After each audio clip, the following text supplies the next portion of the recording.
Bueno, estamos en hora. Bienvenidos y bienvenidas al Interfaces 11º. Esta es la comisión de las 3 de la tarde del lunes 25 de septiembre, así ya queda en la grabación. Estamos en entornos digitales y tecnologías. Esta es la comisión que nos convoca, quienes están hoy presentes, donde vamos a intercambiar, como todos los congresos de interfaces, las experiencias que tenemos en cuestiones educativas.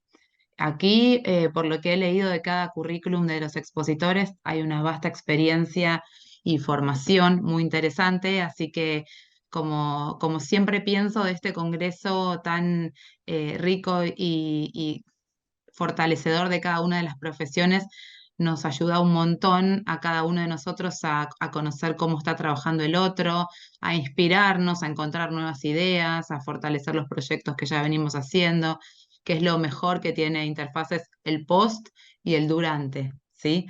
Así que hoy vamos a conocer a los expositores. Ahí tenemos gente conectada que nos va a hacer preguntas cuando sea la oportunidad. La forma de organizar estas exposiciones es cada uno de los expositores, cada exposición, digamos, cada ponencia tiene 10 minutos. Les vamos a avisar cuando les quede un minuto, como para no excedernos. En el caso de los que exponen de a dos, tratamos de que eso se equilibre, ¿sí?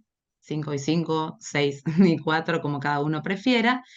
Y las preguntas que surjan de quienes estamos participando o de los que están conectados al Congreso en general, las vamos a hacer al final. Así que les sugiero que tomen nota, que se queden con alguna duda para luego preguntar a cada uno de nosotros. Digo nosotros porque también me incluyo en las ponencias. En este caso va a hablar María Laura, que es mi colega, pero seguramente algún aporte podemos hacer. Así que, bueno, como quedamos con Adrián, que es el que nos está ayudando a las cuestiones técnicas, vamos a arrancar con la primera de las exposiciones, que es la de Gabriel Juani y Cristian Baronetti. Los presento como para que todos sepamos quiénes son. Gabriel Juani es licenciado en Diseño de la Comunicación Visual, magíster en Docencia Universitaria, docente e investigador categorizado, profesor asociado de las cátedras de Semiótica 1 y 2, Diseño Gráfico 2, Optativa 1, que es Esquemática en Universidad Católica de Santiago del Estero, Departamento Académico Rafaela. ¿Está bien? Gabriel, Cristian. Cristian es licenciado en Diseño de la Comunicación Visual, profesor graduado en Universidad Católica de Santiago del Estero, Departamento Académico Rafaela también, y director en Varo, Estudio de Branding y Diseño. Hoy nos traen un trabajo que ya lo van a exponer para que todos lo podamos ver, que es la aproximación al diseño de interfaces de usuario para sistemas de autogestión universitaria, el caso aplicación móvil UXEDAR. ¿Está bien? Les damos comienzo para escucharlos. Sí, ¿querés compartir, Cristian? Ahí vamos. Listo. Bueno, buenas tardes a todos nuevamente. Como bien decía Gisela, somos de la Universidad Católica de Santiago del Estero, en su sede de Rafaela, en la provincia de Santa Fe. Y lo que traemos para compartir hoy es una investigación que se hizo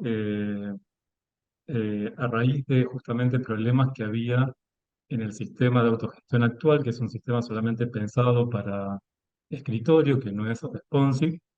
Y en base a eso, el objetivo principal fue plantear criterios visuales o lineamientos que permitieran un diseño adecuado, tanto para la audiencia a la que va dirigido, que son los estudiantes de esa localidad, eh, y teniendo en cuenta también el uso o la preferencia en el uso de dispositivos móviles. Entonces, justamente la investigación tenía como objetivo llegar justamente a esa cuestión. Para la misma, lo que se empezó es haciendo un análisis exhaustivo de el actual sistema de autogestión, eh, planteando debilidades y potencialidades del mismo, se hizo un relevamiento también de casos análogos, tanto locales como nacionales, de aplicaciones móviles que preferentemente fueran de instituciones universitarias, pero también se tomaron casos que tienen que ver con la autogestión bancaria, teniendo en cuenta que eso podía dar información útil para dicho planteamiento de esos lineamientos. Ahí estamos viendo algunas de las aplicaciones que formaron parte del corpus de análisis. Por ejemplo, el sistema Ciu Guaraní, que se analizó de varias universidades, de universidades públicas que tienen ese sistema, y algunas aplicaciones de algunos sistemas de autogestión de bancos, como decía recién, tenían ciertas particularidades que compartían justamente entre ellas.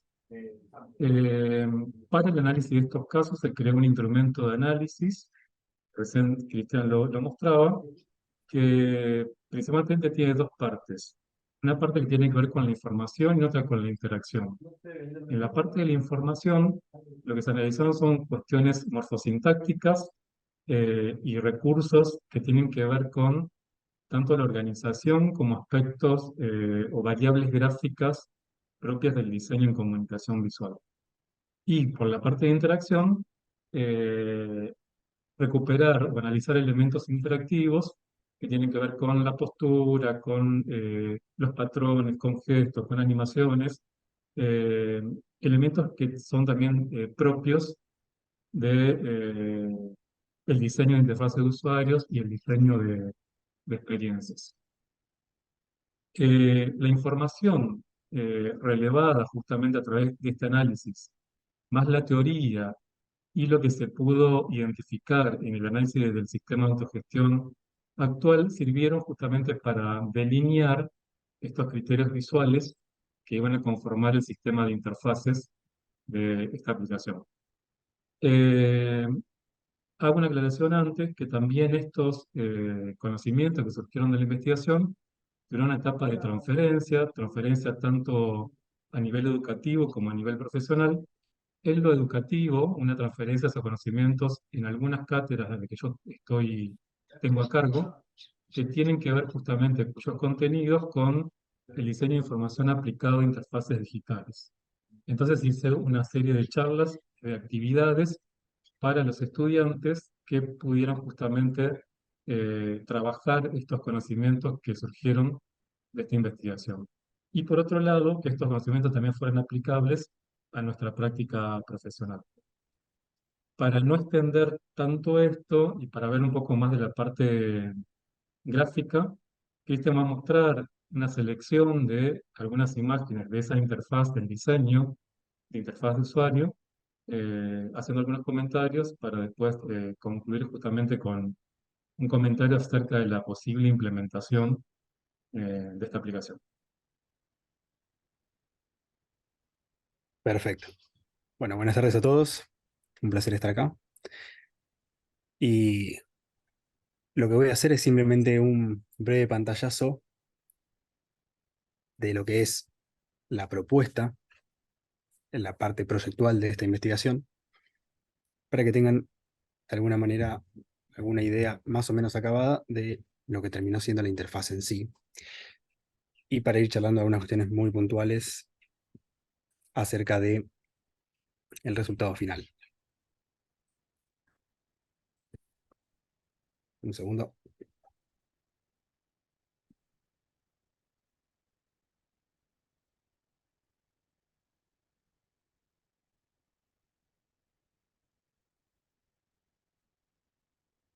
Voy a volver a compartir pantalla. Un segundito.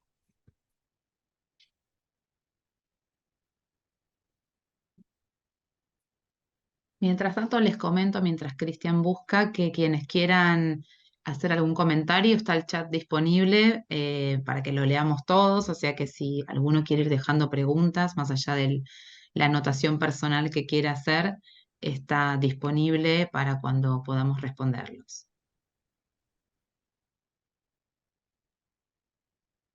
Bien, ya casi estamos.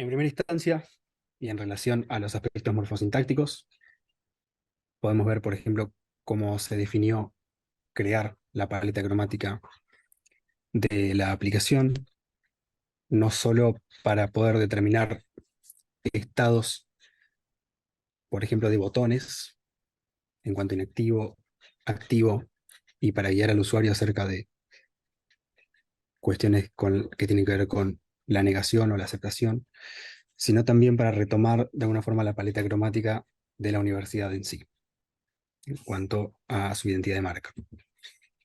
También podemos ver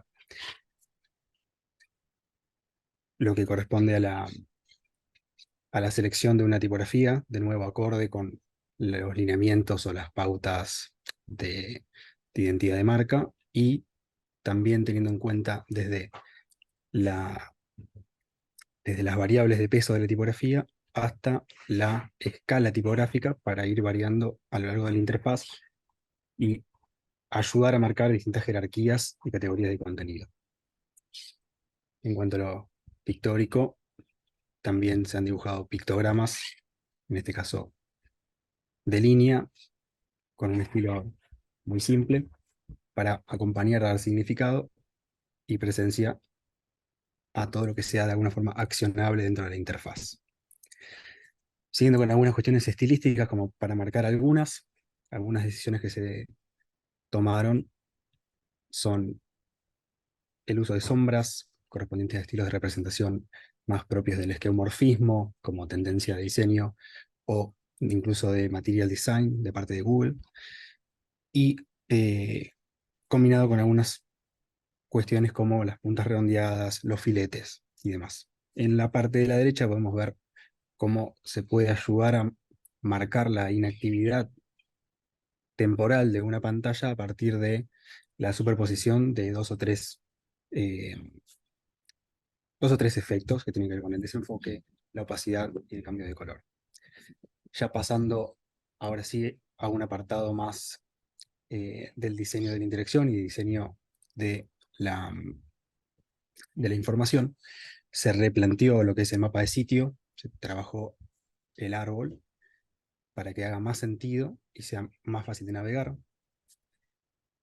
Y acá es donde empiezan a convivir los dos mundos, porque hay que conectar lo gráfico con lo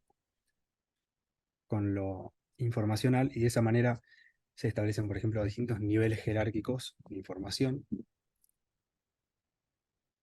También se establecen distintos caminos para llegar.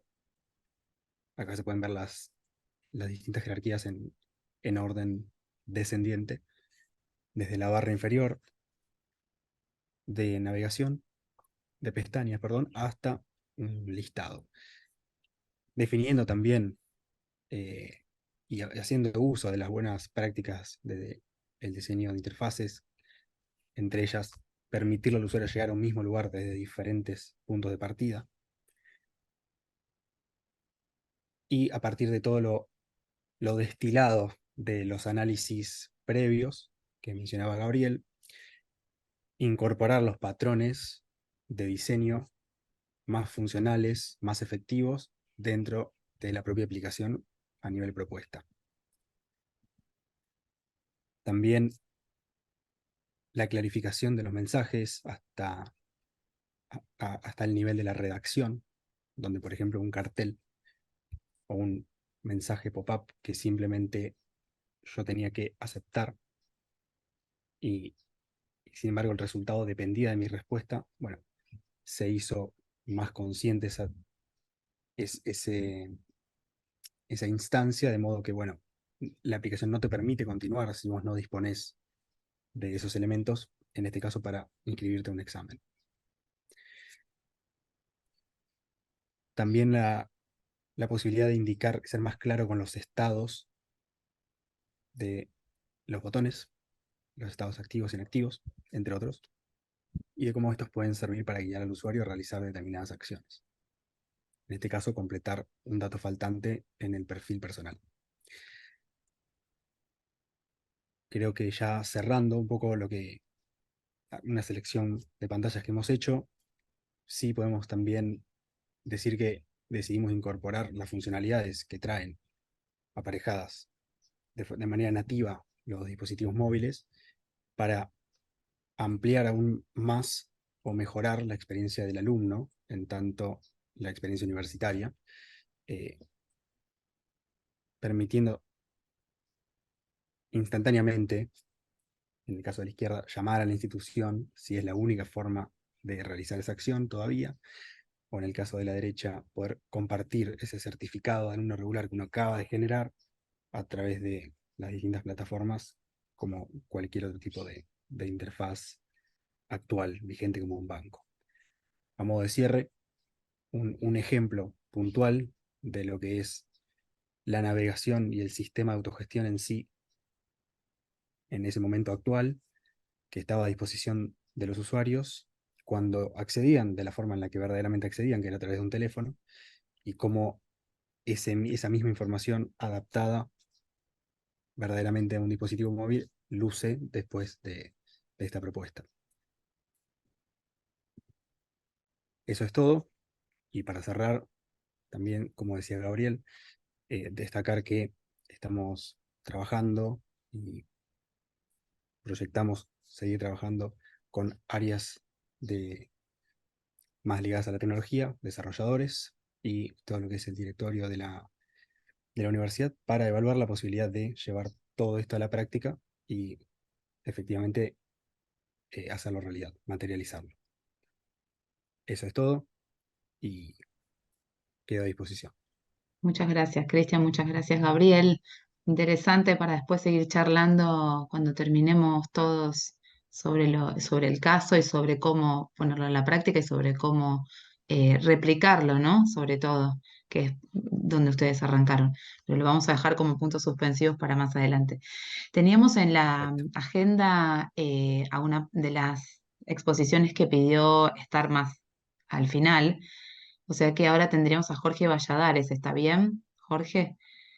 Voy a presentarte brevemente porque yo tengo una página casi de todo tu currículum, así que voy a comentar para los... Nos llegó mucha información. Bueno, me pidieron un Tenemos extracto, pero bueno, era está un bien. extracto, claro, es verdad. Entonces, comentarles que Jorge Antonio Valladares Burgos, para ser más exactos, es doctor en formación del profesorado ITIC por la Universidad de Extremadura, España, que recibió el Premio Extraordinario de Doctorado 2016-2017, otorgado por el Consejo de Gobierno de la Universidad de Extremadura, que es magíster en tecnologías aplicadas a la gestión y práctica docente y magíster en filosofía por la Pontificia Universidad Católica de Ecuador, de Quito, ¿sí? Y siguen. Vamos a dejarlo a hablar para que él nos cuente sobre la educación abierta a través de MOOC y webinars para la formación del profesorado. Nos va a comentar un estudio de caso, ¿sí? Te dejamos adelante. Muy bien, Gisela, muchas gracias.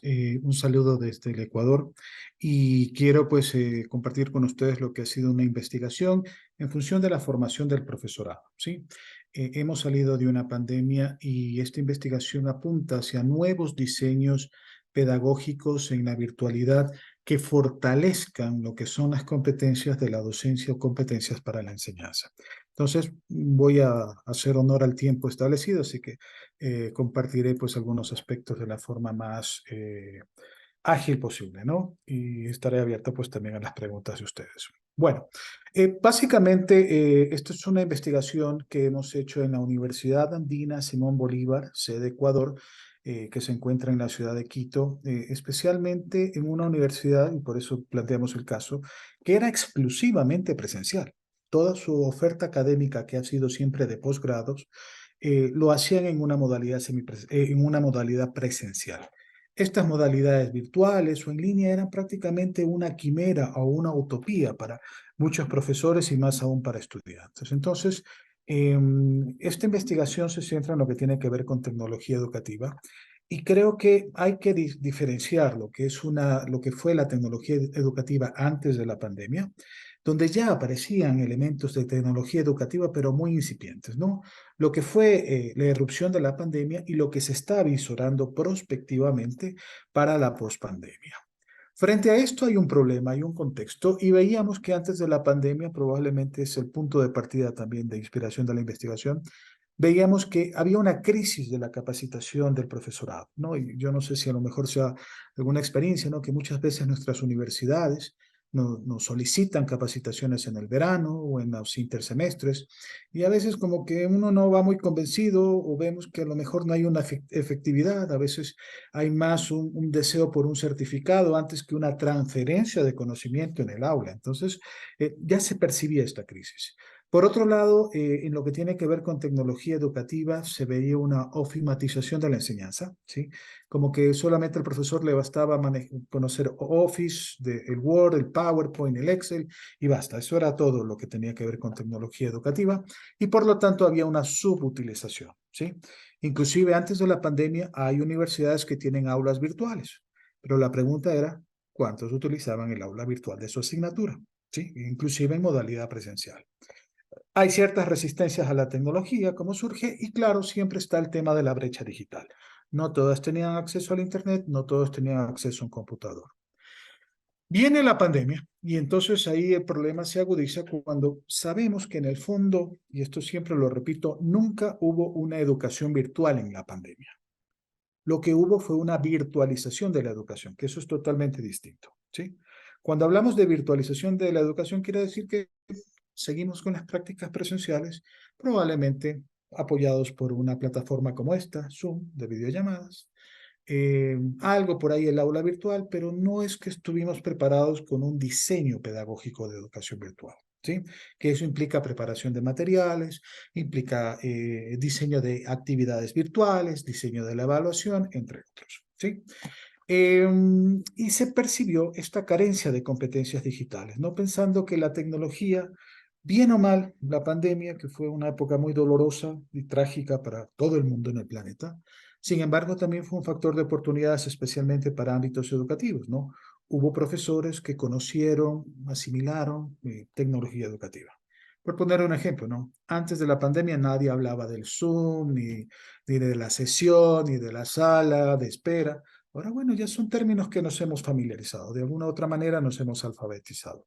Y a su vez también se percibió que esta tecnología, ¿no? Y hay estudios, generó más estrés para el profesorado, ¿sí? O sea, especialmente hay una generación, ¿no?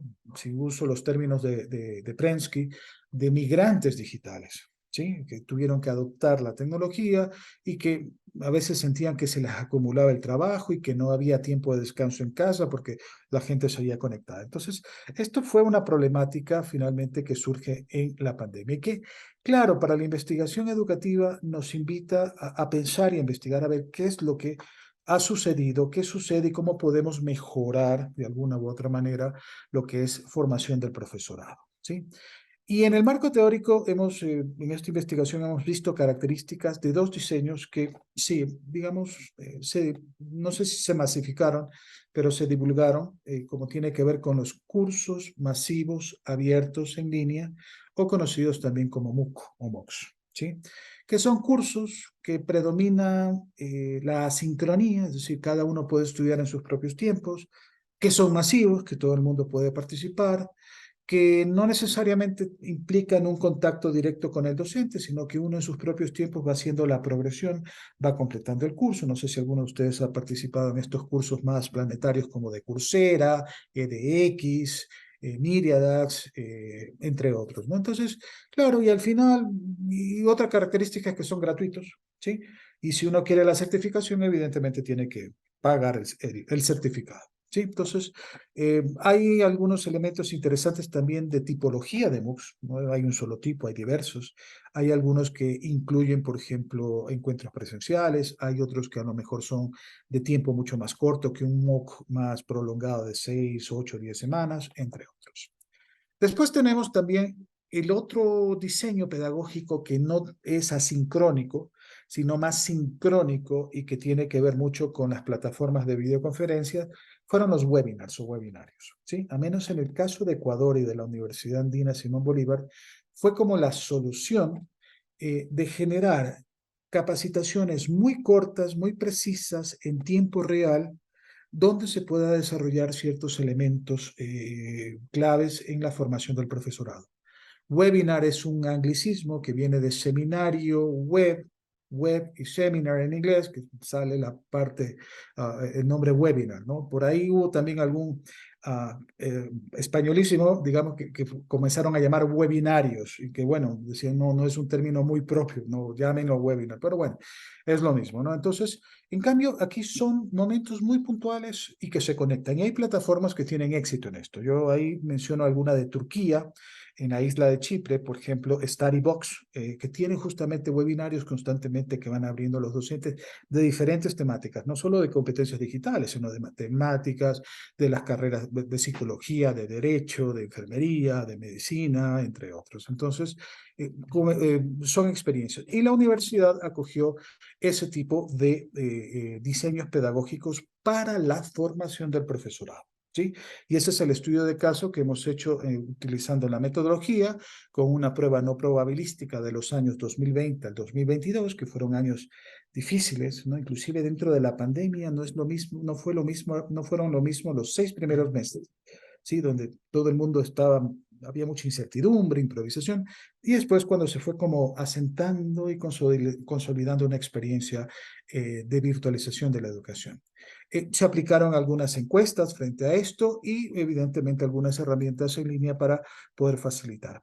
Y bueno, algunos resultados que me parecen importantes que vemos que de aquí, pensando en la post-pandemia, a partir de este estudio de caso, la formación del profesorado, capacitación, puede estar con esta educación abierta. ¿Y por qué les llamo abierta? Porque no solo es exclusiva del profesorado, sino también de todo un marco donde la gente no de una sola universidad, sino de otras universidades, de otros países pueden acceder. ¿Sí? Entonces, la sincronía, el darle al docente sus propios tiempos de formación, de estudio y que vayan cumpliendo sus intereses es una de las estrategias claves. ¿Sí? Pensando a lo mejor en modelos de capacitación donde a todos nos obligaban, por ahí en Ecuador a veces nos tomaban la asistencia para luego tener el certificado, y uno dice, bueno, pero en el fondo, ¿qué aprendías? ¿No? O sea, o en qué te capacitabas, ¿no? Y cómo eso beneficiaba a tus estudiantes, ¿sí? Después, una segunda conclusión, creo yo que ese diseño de webinars puede generar estos diseños de educación abierta sincrónica, en cambio, para formación del profesorado. Elementos muy puntuales. Yo, por ejemplo, muchas veces veo a inicios de un año académico que los profesores luchamos con el sílabo o el plan docente o la guía de aprendizaje, ¿no? Que son elementos de la planificación, siempre tratando de pensar en profesorado nuevo también que se incorpora. Hay gente que viene de otras disciplinas y entra a la parte educativa, entre otros. Entonces, frente a eso puede ser importante que haya también ese tipo de diseños.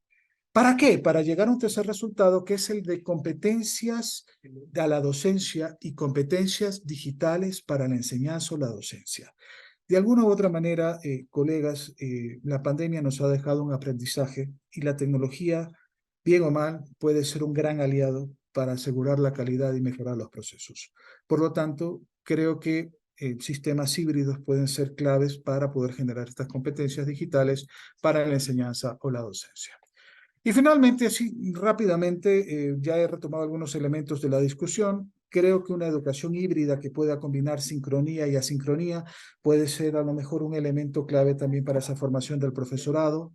Pensar que la virtualización de la educación nos lleva a pensar también en diferentes tipos de educación virtual, no solo la educación virtual que ya termina siendo clásica o tradicional, de un curso online, sino, por ejemplo, mobile learning, la educación móvil, o la educación personalizada, o la educación en la nube con cloud learning. Por ejemplo, Google nos brindó herramientas en la nube para hacer en algún momento maravillas con los estudiantes, porque yo digo, hay una versatilidad en Google. Se puede generar un empoderamiento al docente en su formación. ¿Sí? Yo sí creo que por más titulados que sean los profesores universitarios, el empoderamiento de la capacitación sabe que en algún momento uno necesita seguir formándose. Un poco repitiendo a Sócrates, ¿no? Yo solo sé que nada sé. Es decir, es eso, ¿no? El ir formándose, conociendo, buscando y desarrollando esas competencias. La educación sincrónica puede ser interesante, ¿no? Esta sincronía y esta plataforma. El problema es que nos falta como diseño pedagógico. El sentirnos claustro docente, este término probablemente que suena medieval, pero el claustro es la comunidad docente, el saber que estamos conectados muchos y que en el fondo todos estamos remando a la misma profesión que es la enseñanza. Y evidentemente lo que tiene que ver las competencias digitales en la docencia. ¿Por qué? Porque hoy en día son nuevos tiempos, hay nuevos territorios en la educación. La educación digital llegó de una u otra manera para ser una aliada y ¿por qué no pensar en la transformación digital? Muchas gracias, espero haber cumplido el tiempo establecido. Perfecto, Jorge, muchas gracias a vos. Y la verdad es que lo frené a cada uno y les dije un minuto, pero maravillosamente van cumpliendo el tiempo, casi no hay ni que molestarlos, aparte no quiero interrumpirlos, así que muchísimas gracias por tu exposición y tu claridad. Vamos bien, ¿no, Adrián? ¿Qué te parece? Bien, perfecto. Bueno, tenemos algunas conexiones nuevas. Ahora entonces tenemos el turno de mi colega, está bien, de nuestra exposición. La voy a dejar a María Laura del Franco exponer tranquila y cualquier cosa yo me meto, pero María Laura es licenciada y profesora en Ciencias de la Comunicación, igual que yo, de la Universidad de Buenos Aires. Es especialista en docencia universitaria. Se desempeña como docente en FADU de UBA y en el Instituto Terciario Toratenu. Es tutora en diversas propuestas virtuales y trabaja como formadora docente vinculada también al campo de la tecnología educativa.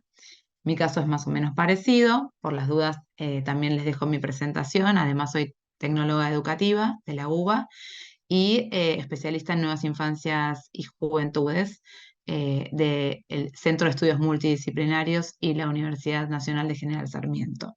Es un poco largo, pero bueno, se los traigo. Y aquí lo que María Laura va a exponer tiene el título de Inspirar para mejorar nuestras propuestas de enseñanza en el aula y volverlas extraordinarias, tomando en cuenta algunos rasgos comunes de la cultura digital actual.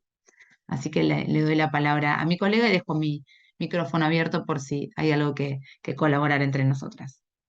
Gracias, Gisela. Buenas tardes a todos y a todas. Bueno, tenemos objetivos altos. Volver extraordinarias nuestras propuestas de enseñanza. Me resonaban mucho las palabras de Jorge en esta presentación que hizo, porque con Gisela trabajamos en diferentes niveles educativos, pero con docentes. Trabajamos para que los docentes puedan mejorar, revisar, rediseñar sus propuestas de enseñanza. Y esto que presentamos hoy lo trabajamos puntualmente con un grupo de docentes de una escuela secundaria de la ciudad de Buenos Aires, y queríamos compartirlo, queríamos contarle algunas ideas que habíamos podido en esa oportunidad pensar con ellos. Ideas que venimos trabajando con Gisela y con otras colegas, por supuesto, vinculadas al campo de la tecnología educativa. Nuestra idea es inspirarnos en la cultura digital, que no es solamente incluir tecnologías en las aulas o nuestra propuesta de enseñanza, ¿no? Recién Jorge en un momento dijo hacer maravillas con nuestros estudiantes. Y un poco estamos pensando en esa línea, ¿no? No solo incluir tecnologías digitales, sino pensamos en esta oportunidad en aquellos rasgos de la cultura digital que pueden enriquecer nuestras propuestas de enseñanza. ¿Y qué significa? Bueno, mirar un poco alrededor, mirar nuestra cotidianidad, pensar en nuestras prácticas, ¿no? En qué hacemos, en cómo hacemos hoy nuestras prácticas cotidianas de comunicación, cómo aprendemos, cómo nos comunicamos, cómo nos conectamos con el arte, cómo hacemos compras. Es decir, empezar a mirar esos rasgos que tienen que ver con la cultura actual y que podrían enriquecer nuestras propuestas de enseñanza.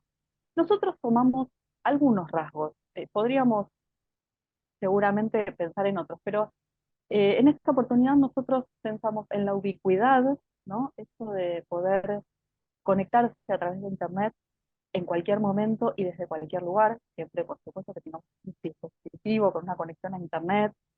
La idea del multitasking, esta idea de estar haciendo una secuencia de varias actividades en simultáneo, ¿no? Que nuestra imagen es la de quizás muchas pantallas abiertas en simultáneo, donde vamos y venimos. También otra característica que nos interesó, que tomamos de nuestros consumos culturales actuales, que es el consumo de contenidos on demand, ¿sí? Y ahí pensemos en todo lo que hacemos en las plataformas de video, en plataformas donde consumimos podcast, música, esos contenidos que están enlatados, que están preparados, editados y puestos a disposición para que cada uno o cada una pueda consumirlos en el momento y desde el lugar que quiera.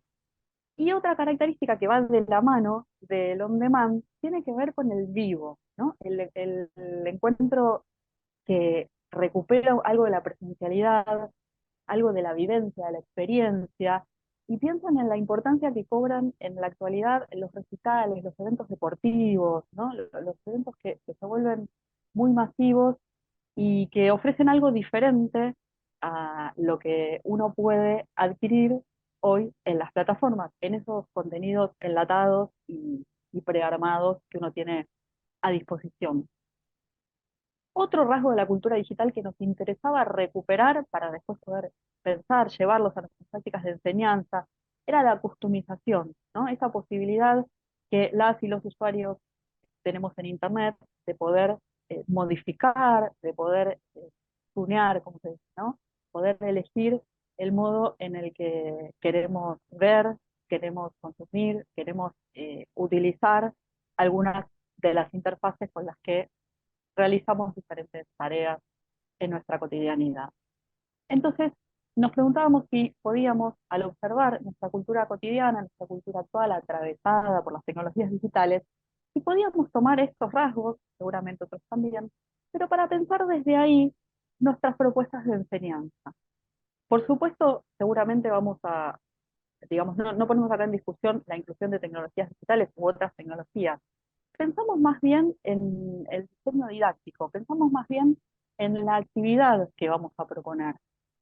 Y con esto no estamos diciendo que queremos que la escuela sea un espejo de la cultura digital, ¿no? Que la escuela tiene que ser al modo de la cultura contemporánea más vinculada también a los designios del mercado, sino poder tomar esos rasgos o estas lógicas que nos permitan transformar los modos de enseñar y mejorar los modos de aprender, ¿sí? Recién Jorge en un momento hablaba en su presentación de ciertas prácticas docentes disruptivas que habían aparecido en la pandemia. Y hacia ahí vamos, en esa dirección vamos. Habíamos planteado primero el tema de la ubicuidad, ¿no?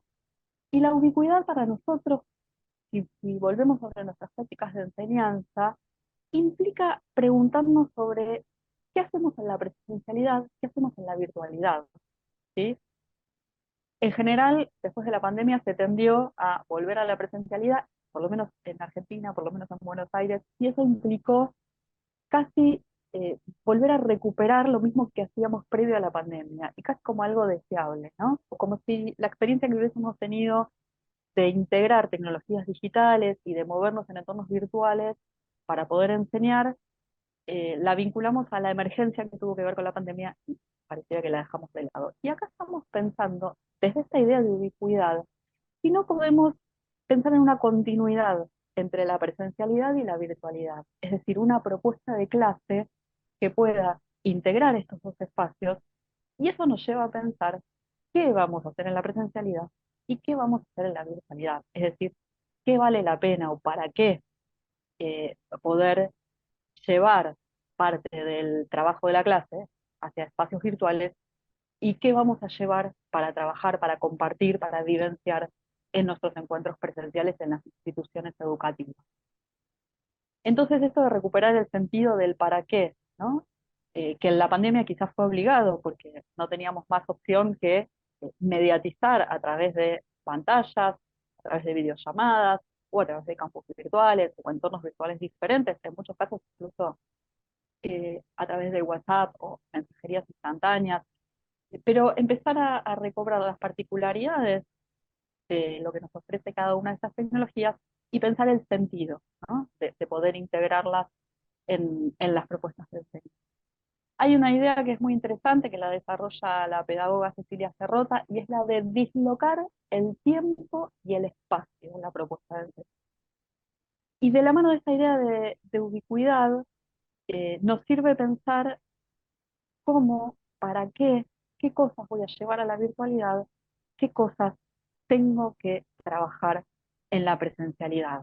¿Y para qué dislocar el tiempo y el espacio? Bueno, nos parece que es sumamente importante pensar en una continuidad entre la experiencia de aprendizaje.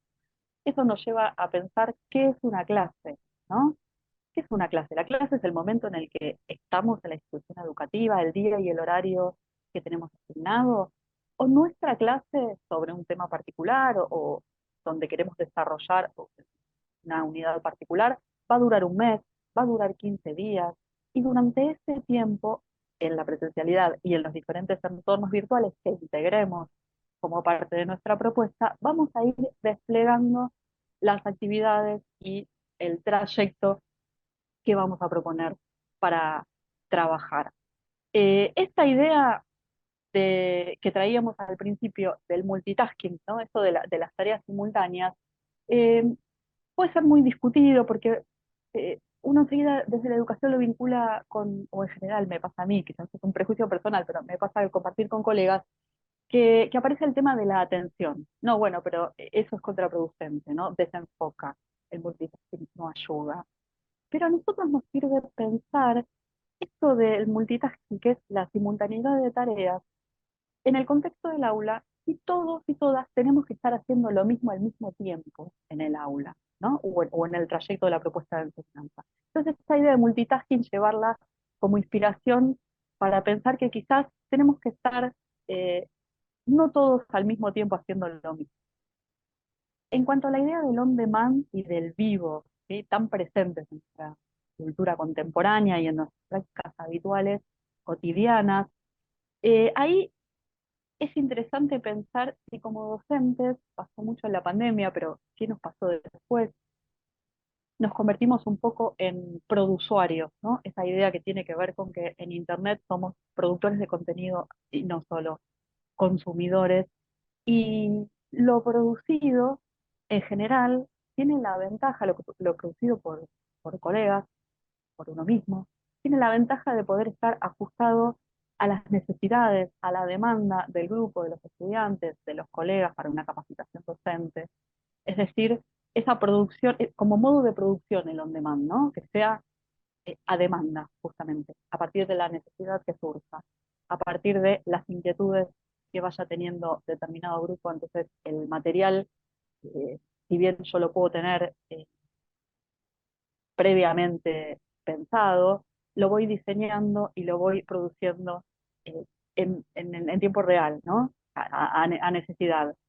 Y esa idea de pensar el vivo como ese encuentro presencial o el encuentro sincrónico, ¿no? Mediado por videollamada, pero donde pasa algo que valga la pena, como dice Mariana Massa, ¿no? La investigadora en educación, dice, tenemos que diseñar clases que valga la pena vivir. Entonces, si vamos a reunirnos presencialmente con lo que eso implica, tiene que ser un encuentro donde pase algo, ¿no? Donde haya motivos para estar juntos. Si no, quizás los estudiantes podrían pensar, esto podría pasar en la virtualidad, no es necesario que estemos en presencialidad. Y estas producciones, estos enlatados, estos contenidos a demanda que producimos en el marco de nuestras propuestas de enseñanza, ahí también lo uno con algo que decía Jorge hace un ratito, que es la idea del claustro docente, de la comunidad. Estas producciones las compartimos, las ponemos a disposición, las hacemos circular, eso desde el lado docente, pero ponemos en actividad a nuestros estudiantes, ponemos en el rol de prosumidores, de productores a nuestras y a nuestros estudiantes. Y además, ¿qué hacemos con esas producciones? Las exponemos, las compartimos, las dejamos en el ámbito más cerrado de nuestra comunidad educativa o de los compañeros y compañeras. Em, Son algunas cuestiones, algunas preguntas que, que nos vamos haciendo, que fuimos compartiendo con docentes, que ya tienen experiencia, que ya vienen incorporando tecnologías, pero que lo que termina de faltar es este giro hacia poder pensar propuestas más disruptivas, más abiertas, donde pongan en un lugar más activo a las y a los estudiantes. Y sobre todo hay una característica que tiene que ver con la customización, la podemos pensar desde la customización, pero también tiene que ver con la idea de codiseño, ¿no? De diseñar en conjunto. y son los niveles de decisión que le otorgamos a nuestras y a nuestros estudiantes para poder elegir, para poder tomar su propio rumbo dentro de la propuesta educativa. Es decir, en general el estudiante llega a una propuesta que ya está diseñada, que ya está cerrada, y solo tiene que recorrerla, ¿no?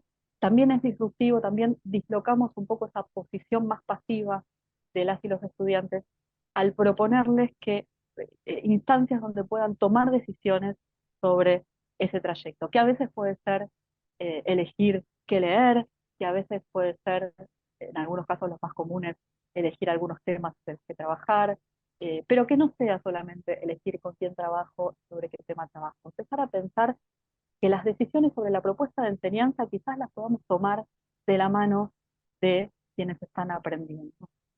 Y para nosotros el sentido que tiene proponer estos rediseños, proponer esas inspiraciones, apuntan siempre a que nuestros estudiantes y nuestras estudiantes puedan aprender mejor. Y nosotros tenemos la misión de enseñar, pero sobre todo de poder propiciar espacios para que ellos y ellas tengan entornos donde puedan mejorar su proceso de aprendizaje. Bueno, muchas gracias. Gisela, si querés Bueno, sumar algo. no tenemos más tiempo y aparte en un momento me desconecté de moderadora y me quedé escuchando la coautoría de lo que estabas diciendo. Es difícil a veces moderar y estar pensando en lo que uno coincide, en lo que uno viene trabajando, pero dejémoslo para el final, dejémosle también puntos suspensivos a esto para que puedan hablar nuestros colegas que están acá escuchándonos. Vamos a escuchar entonces ahora a María Cristina Canovel. ¿Está bien, María Cristina? ¿Estás de acuerdo? Así que te presento. Sí, sí. Bien, María Cristina Canovel es docente, investigadora argentina, categorizada 2 en el sistema de incentivos del MECSIT y dirige el grupo I+D INTEC en UTN, ¿sí? Es doctora y magíster en enseñanza de las ciencias y especialista en entornos virtuales de enseñanza y aprendizaje. Yo creo que todo se empieza a concatenar y eso es lo lindo de Interfaces, eso es lo que más me gusta de estar acá. Bien. Ella ha cursado posgrados en estadística aplicada, en ciencia de datos y en liderazgo de conducción de equipos de trabajo. Su experiencia aquí en esta mesa que estamos compartiendo hoy se denomina una experiencia con chatbots en la clase universitaria. Así que la escuchamos. Te escuchamos, María Cristina. Bueno, muchas gracias. ¿Se ve bien, no? Sí. Ahí. Bien. ¿Me escuchan? Sí. Bueno, esto es parte de una investigación que hacemos con nuestro grupo de investigación y con investigadoras de otras 2 universidades nacionales y tiene que ver con el uso de la inteligencia artificial conversacional en la educación superior. En este caso, voy a contar una experiencia muy cortita que tiene que ver con el uso de un asistente virtual en la clase universitaria, precisamente en la clase de estadística. Antes de empezar, bueno, como yo tengo una formación estadística, voy a dar algunos números que tienen que ver con un relevamiento previo que hicimos para hacer un poco de búsqueda bibliográfica.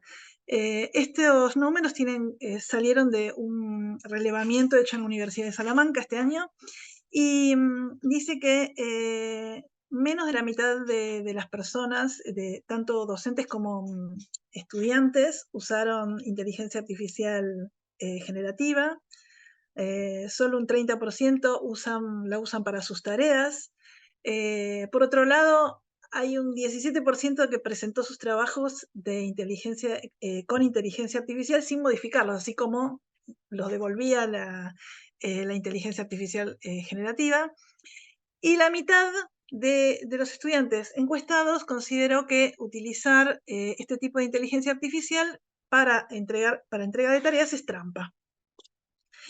Con respecto a su relación con los docentes, un 30% afirmó que sus docentes les prohibieron el uso de esta tecnología. Un 60% expresa que no ha tenido orientación para alguna formación ética para su uso y que más de un 60% piensa que la inteligencia artificial va a ser una herramienta de una nueva normalidad para su uso en la educación superior. Bueno, antes de comenzar con la experiencia, si bien quizá todos conocemos que es un asistente virtual o chatbot, bueno, hay que aclarar que es un programa que utiliza inteligencia artificial para simular una conversación con una persona usuaria.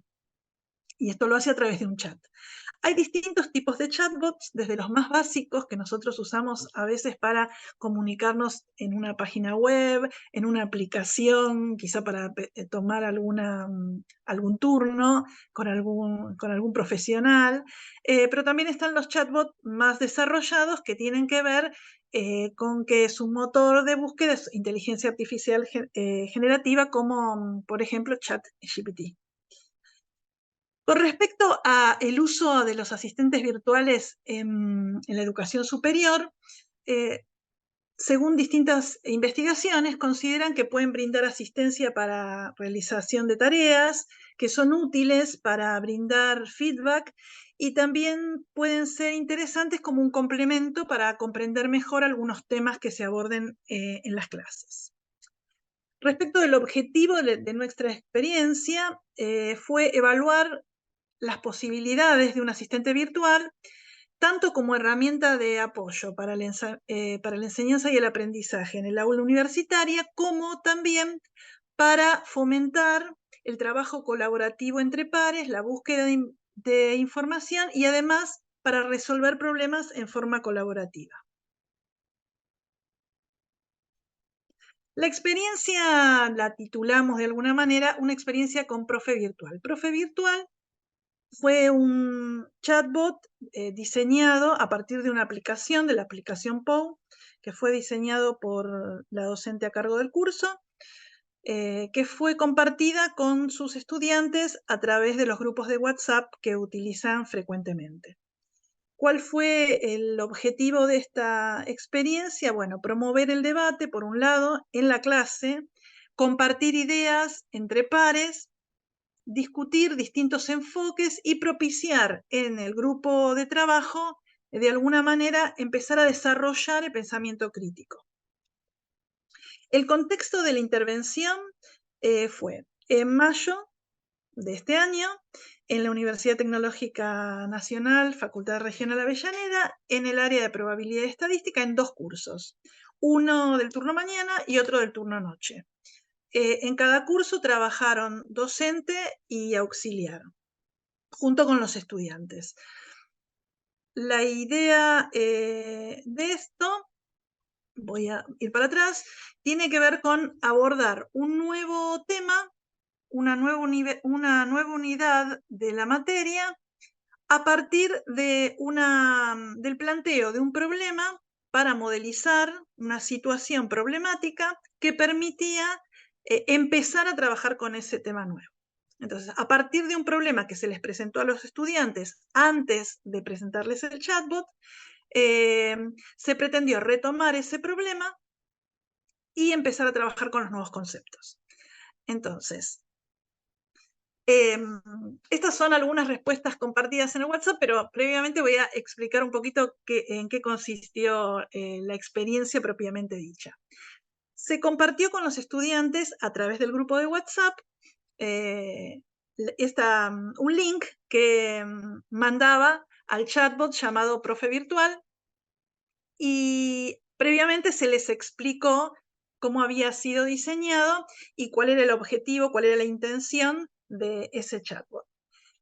La intención, como era el principio del abordaje de un tema, que se llama variable aleatoria, y que trabaja con algunos modelos matemáticos que permiten predecir algunas situaciones, lo que se hizo fue pedirle a los estudiantes que además del material didáctico que ya tienen a mano y alguna bibliografía que también comparten, que utilizaran a demanda este chatbot para pedirles algunas orientaciones sobre la temática variable aleatoria. A partir de eso, los docentes pedían que compartieran en el grupo de WhatsApp cuáles eran las salidas, o sea, cuáles eran las respuestas de este chatbot, y que compartieran con sus colegas, con sus pares, todas estas salidas que ocurrían, y que además leyeran esa información. En función de esto y en función de las discusiones que se desarrollaban, los docentes iban tomando nota en el pizarrón para armar de alguna manera un resumen de los temas que iban saliendo a raíz de este tema variable aleatoria, y tratar de encontrar la definición de variable aleatoria, propiedades y algunas características propias a partir de la discusión y de la comparación de alguna manera entre todas las salidas que brindaba el programa y el material didáctico que podían también consultar. A partir de eso hubo bastante discusión y llegaron a una expresión y a institucionalizar la temática y empezar a trabajar con algunos problemas que se proponían. Con respecto a algunas de estas respuestas compartidas en WhatsApp, aparecen las preguntas de los estudiantes y las respuestas del chatbot. Tengo que aclarar que este chatbot fue diseñado para que actuara de alguna manera como un docente del área probabilidad y estadística, que solamente brindara respuestas relativas a la temática de probabilidad y estadística, que no brindara las respuestas directas a las preguntas que hacía, sino que, si bien brindaba respuestas correctas, repreguntara a los estudiantes para poder generar nuevos debates. Eso fue lo que promovió de alguna manera poder hacer un relevamiento de toda la información, discutir la información y llegar a institucionalizar estos temas. Luego de la experiencia, nos interesó hacer un relevamiento sobre las impresiones que tuvo el estudiantado a raíz de esta experiencia, de esta intervención. La mayoría respondió sorpresa y asombro. Un 25% dijo que también lo notó que era una actividad que le entusiasmaba. Y bueno, un 12% dijo que ninguna de estas emociones o impresiones tuvieron cuando la profesora les compartió este chatbot. Con respecto a estas respuestas, les pedimos que dijeran algunas respuestas más abiertas respecto a estas consideraciones, de las cuales yo seleccioné una o dos nada más. Algunas de las respuestas que aparecieron fue que les generó sorpresa porque prejuzgaron, ya que sentían que cualquier tipo de inteligencia artificial era más bien algo propicio para copiarse, y que no lo sentían como una herramienta que posibilitaba trabajar en clase hasta ese momento.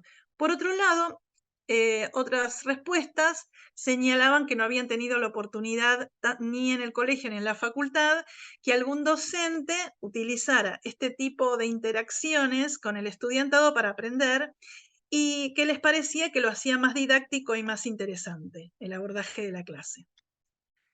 Con respecto a la utilidad del chatbot, un 56% del grupo relevado les ayudó a comprender las preguntas, un 92% leyó las respuestas que compartían sus pares, un 64% considera útil para la búsqueda de información este tipo de asistentes virtuales,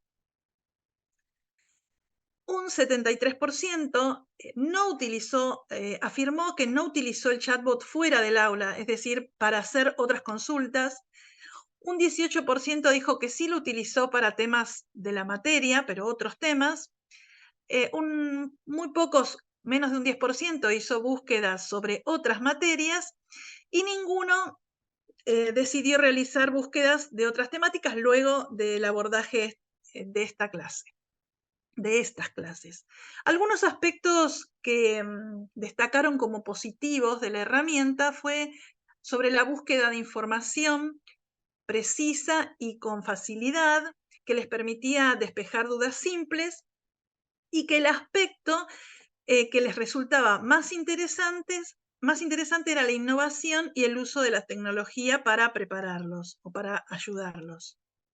Con respecto al rol docente, afirmaron que este asistente virtual depende de cómo se lo utilice y sin dejar el debate sobre las respuestas ni la explicación de los docentes era lo que más ayudaba a entender la explicación de los docentes, los temas vistos en clase.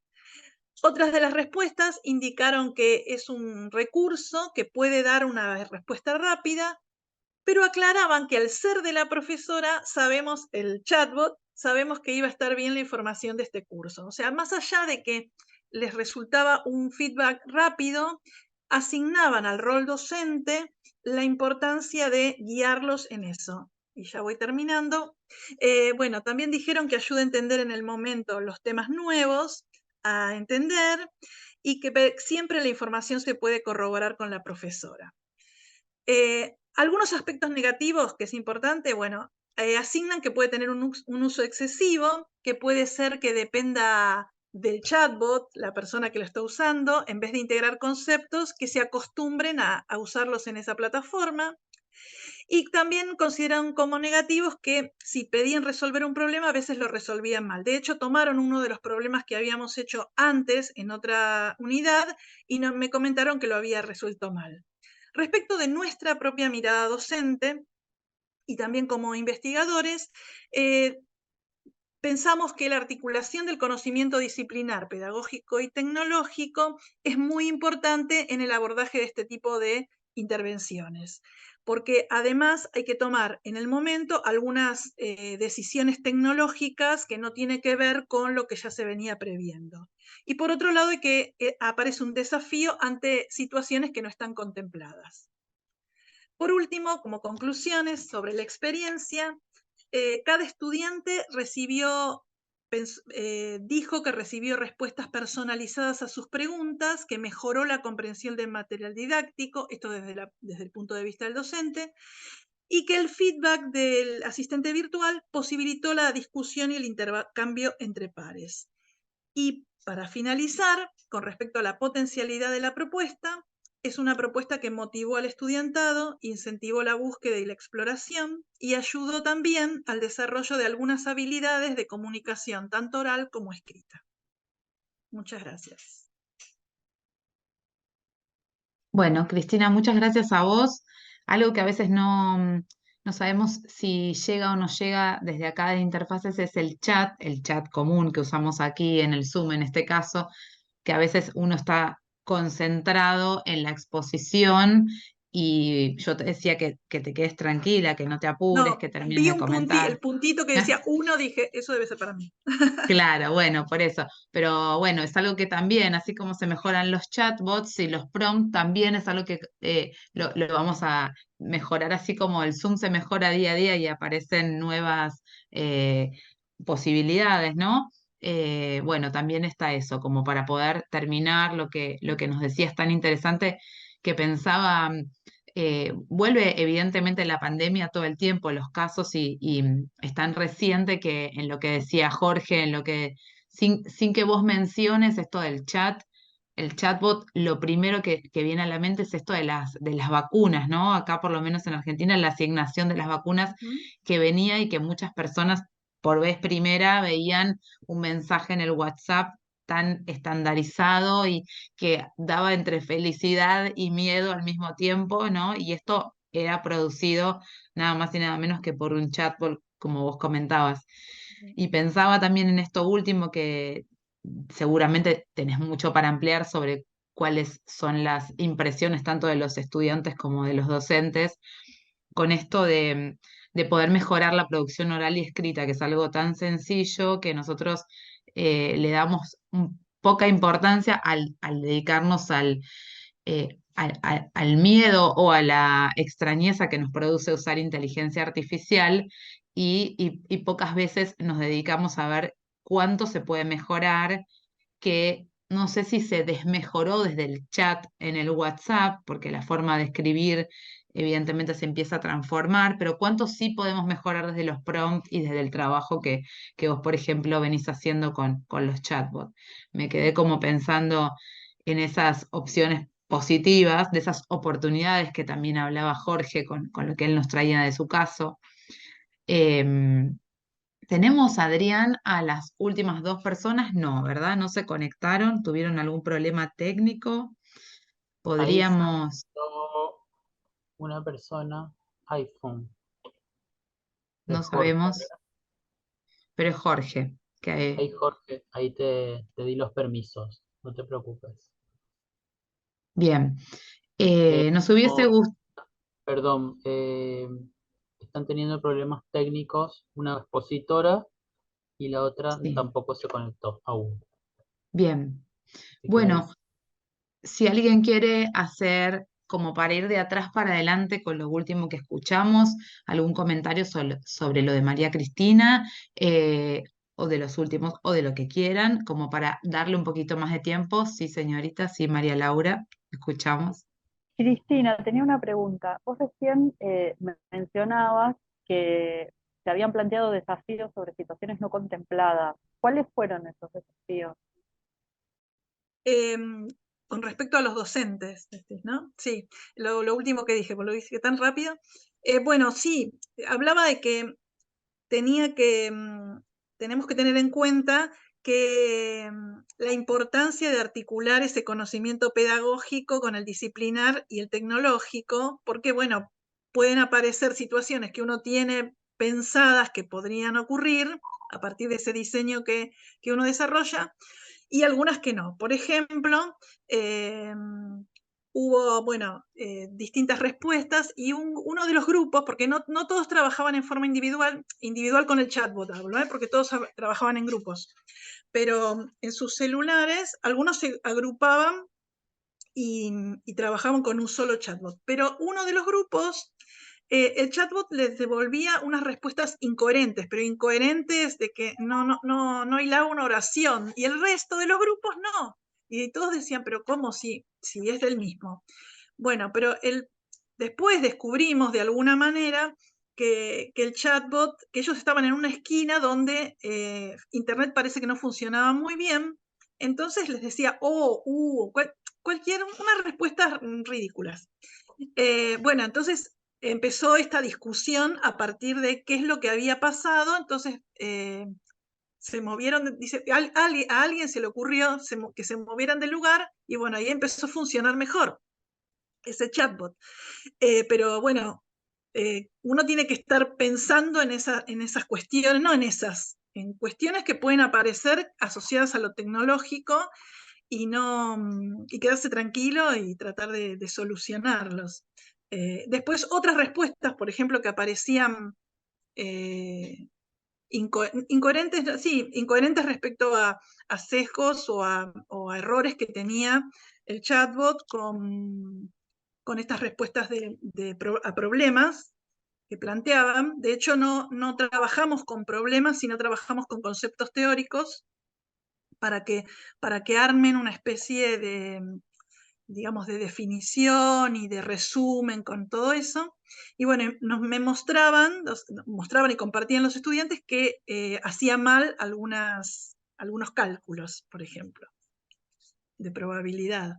Entonces, bueno, hablamos, eso salió después fue derivado a una discusión que tenía que ver con no confiar tanto, sino que era importante ese recurso, pero que no había que confiar tanto y había que validarlo con otras fuentes, las respuestas que daba.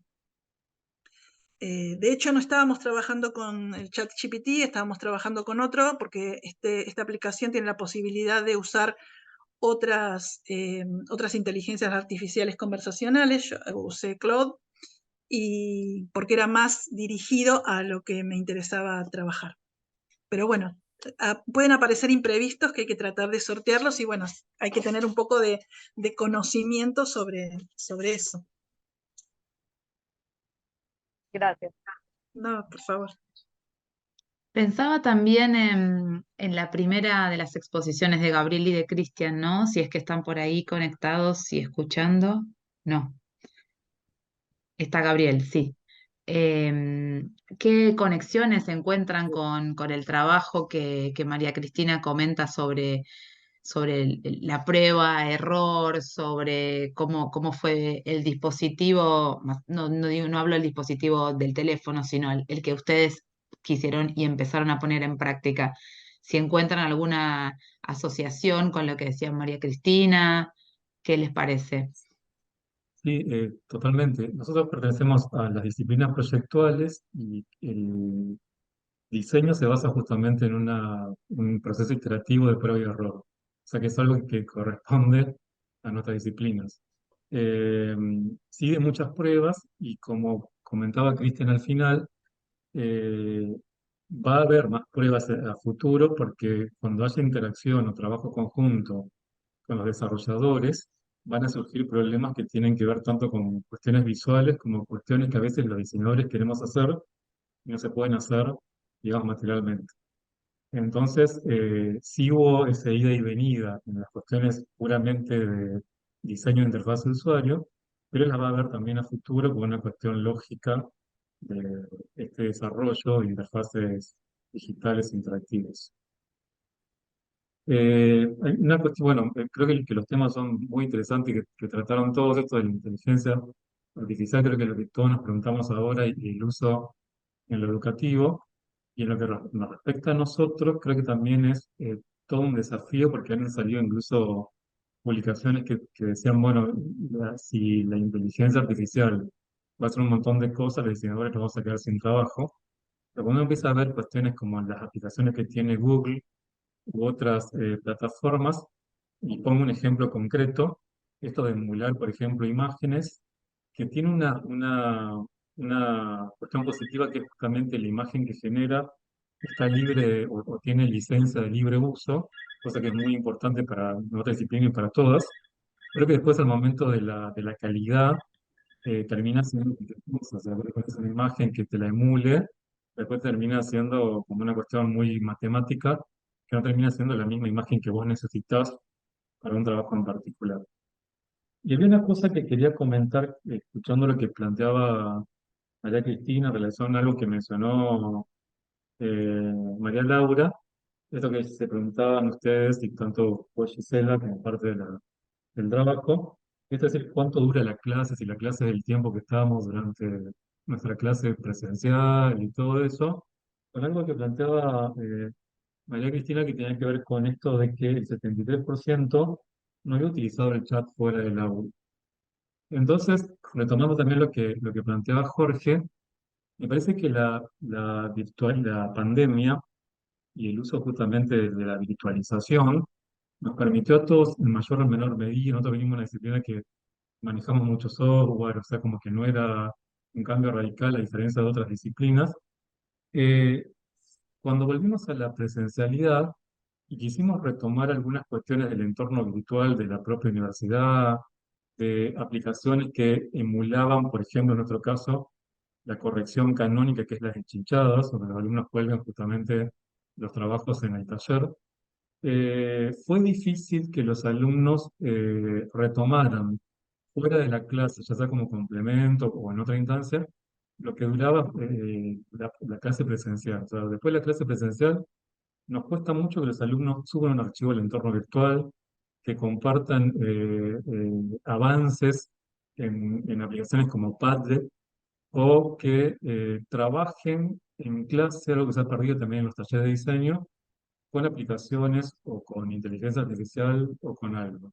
Porque hay dispersión, como que de alguna manera creo que es un desafío, o sea, esto que planteaban ustedes con María Laura, creo que es interesante y creo que es un desafío y creo que hay que seguir trabajando en eso, pero que es muy difícil que los alumnos puedan trabajar en esa cuestión asincrónica para que de alguna manera mejore la clase presencial, sea un complemento a lo virtual de lo presencial. Realmente lo vemos muy difícil y no lo quiero generalizar, sino que estoy contando justamente experiencias que hemos hecho en nuestra disciplina y en nuestras clases, que suelen durar mucho tiempo, porque duran toda una mañana.